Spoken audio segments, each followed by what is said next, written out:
కుహు కుహు కూతల్లో నా గుండె కోత వినబడదాయే.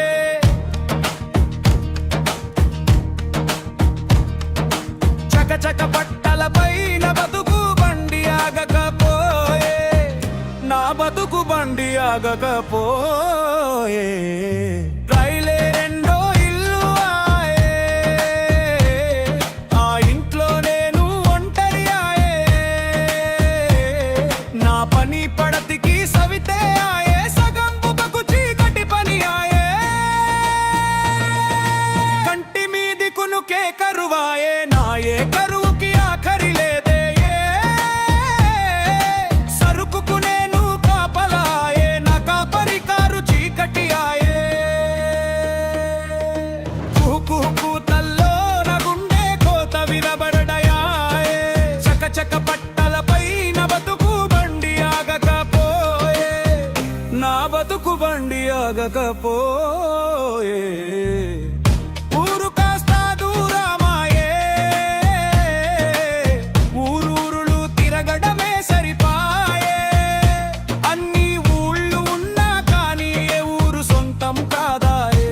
సొంతం అన్న ఊరిలో నేను లేకుండా పాయే. జీతాలు 1,00,000 వస్తున్న ఇంటే అప్పు పెరళ్ళిపోయే. 10 రోజులకే ఫోన్ పేలో డబ్బునై అయిపోయే. పన్ను కట్టె నెలలోనే పైసా అయినా మిగాలకపోయే. మన్ను మీద కట్టిన ఇంటిలో నేను అతిథిగా మిగిలానే.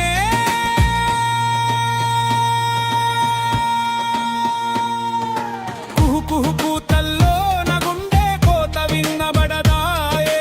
చకచక పట్టలపైన బతుకు బండి ఆగకపోయే, నా బతుకు బండి ఆగకపోయే.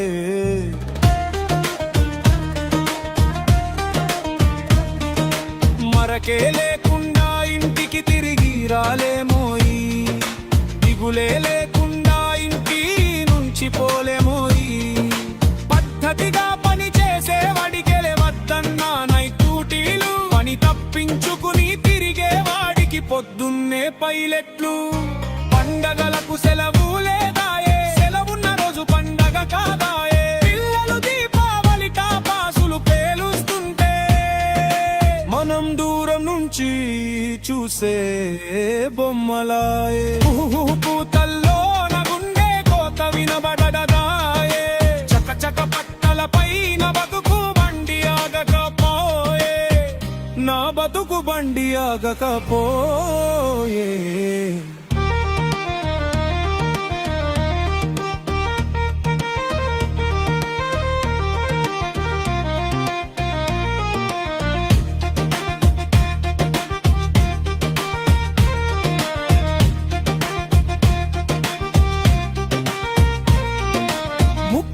ఏళ్లకే 60 ఏళ్ల రోగాలోయి, వయస్సులో ఉన్నప్పుడే వెన్నెముకకు జామేజీలోయి. బయట తిండి ఎక్కువై లోపల పెరిగే రోగాలో. 60 ఏళ్ళు వచ్చే వేళ 6 పుట్ల మందులతో సాగాలోయి. పండగ రోజు పంచెలు బిరువాలో భోరున ఏడ్చాయే. తనను పట్టించుకోనే వాళ్ళు లేరని పూజా గదిలో దీపాలు అన్ని దిక్కుల చూసాయే. ఇంటికి పెద్ద దిక్కు ఈ రోజు కూడా లేడని పసుపు రాసుకున్న పాదాలు పెద్ద కోరిక మొక్కుకున్నదే. ఇంటి ఆయన ఈ రోజంతా ఇంట్లో ఉండాలని, పిల్లలు పండుగ రోజు పెందలాడనే పడుకొని పోయారే. ఊరి దేవుడి ఊరేగింపుకి నాన్న భుజాలు లేవని కుహు కుహు కూతల్లో నా గుండె కోత వినబడదాయే. చకచక పట్టలపైన బతుకు బండి ఆగకపోయే, నా బతుకు బండి ఆగకపోయే. చేతిలో వాకి తాకి రైతని కేకే వేసే, నా గుండె మాత్రం పాపను చూడటానికి వెయిటింగ్ చేసే. ఇంట్లో పుట్టిన రోజులకు వీడియో కాల్లో విష చెప్పే, నా కోసం ఒక కేకు ముక్క ఫ్రిడ్జ్లో వెయిటింగ్ చేసే. రైలు ఒక్క